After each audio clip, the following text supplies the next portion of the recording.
Okay, let's move on to myth number 8, and this is becoming more and more prevalent these days. It goes something like, the government is responsible for my state of affairs today. There you go again, blaming everyone else for your current state of affairs, when in reality, and pardon me for being blunt, you are the one responsible. Remember that when you point one accusing finger to someone else, 3 fingers are actually pointing at you. Just look at your hand and you'll see what I'm trying to say. Sure, the government policies have a role to play in the current economic meltdown that we're going through, but the nation chose that government in the first place, did it not? Especially if you live in a democracy. Are you not part of that nation? Okay, so you did not vote to elect that government, right? Well, does that absolve you of your responsibility to invest wisely? It certainly does not. There are millions of people around the world, like myself, who are dealing with negative equity situations on some opportunistic real estate investments that they made a few years ago. Today, those properties cannot be sold due to the negative equity on those properties. Sure, my conscious mind did make an attempt to suggest to my subconscious mind that the fault is not mine, but that of the spurious business practices of the mortgage lenders and the government. But I have trained my subconscious mind to consider all of that as nothing but noise. What my subconscious mind does is turn around and try to analyze what I can learn from these challenging circumstances. What can I do to tide over the rough times, and empowers me to accept total and complete responsibility and accountability for the situation. It directs my conscious mind to find alternatives to help me sustain through the trying times. So take responsibility. Be accountable for your current state of affairs and leverage the principle of reciprocating intentions to turn the tables on your favor. Remember, blaming someone else does not solve the problem. So look inside and you will find the true answer. Let's go into myth number 9, and please pay close attention to this. I know for certain that you do adopt this escape path every now and then. After this discussion, my wish for you is that you will correct yourself on the way forward every time you get the opportunity to get tempted to use it. Trying is nothing but failing honorably, or maybe even chivalrously. When you say that you will try something, you are not certain about it, and there is no positive intent involved, and that it is okay to fail or come out second best, probably with a consolation prize or something. If it is really okay to fail, then why bother at all in the first place? You are telling the universe that you are thinking about it, but there is no passion, far less action involved. Without the adequate commitment, the universe interprets the thought as a misleading and open-ended. What you attract is more uncertainty and doubt, which eventually leads to failure and disappointment. How do you fix that? Well, need I say any more? You know about the universal principle of reciprocating intentions already. But that is not all that is in play out here. There is another law of the universe called the law of gender.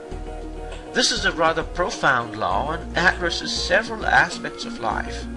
But the portion that is of interest, and in this context, is the fact that everything has a gestation period. A baby takes 10 months to be born. It takes 24 hours for the Earth to go around its axis once.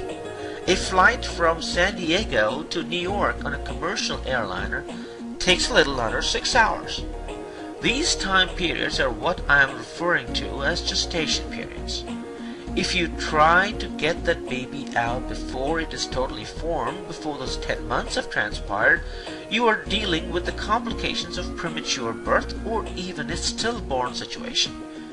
Imagine what would happen if this Earth suddenly decided to spin faster and complete a day in, say, about 12 hours. What a disaster would that be? You would probably find yourself flying off the ground as the centrifugal force vies with gravity to lift you off the ground and throw you around. What would happen if you asked that pilot of that commercial airliner to descend after an hour's flight? Well, you'll find yourself in Las Vegas or Phoenix, but certainly not New York, which is your original destination, right? So if you're intending something, be advised that there is a gestation period associated with it as well.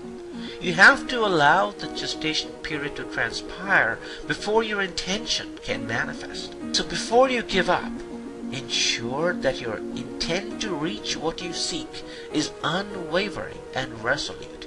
You have to hold course and you will reach your destination. There are no exceptions to this rule. The last of the 10 myths goes something like, don't worry about the end results. It is the effort that counts. This is nothing but a traditional, demeaning and inhibitive attitude showing its ugly head once again. Making an effort is nothing but trying, and we have already established that trying is nothing but setting yourself up for failure. There is nothing honorable about trying, since there is nothing honorable about failing. You must always have your sights on the end results and align your thoughts, feelings, emotions, and actions to ensure that you are constantly pursuing what you seek at the core of your heart. Remember, what you are seeking is also seeking you. All you have to do is connect. When you do that, you have a symphony. Otherwise, all you get is cacophony, and you lose your sight of your goals or end results. You begin to doubt all that you've learned so far and set yourself up for failure and disappointment. When you subscribe to such myths, you are, in effect, subscribing yourself to an escape mechanism. Now let me ask you this. Who are you escaping from? Do you really want to escape from your own life? If you've done this in the past, let's change it here and now. Focus on your end result with unwavering faith. Align your thoughts, feelings, and emotions in the spiritual plane, and when the universe brings forth the opportunity, act unreservedly with all your belief and intent. Allow the gestation period to transpire before the spiritual plane manifests into the spiritual or physical reality. So that wraps up our discussion on the top 10 myths that have and still are, and in all likelihood will plague humankind in the days to come.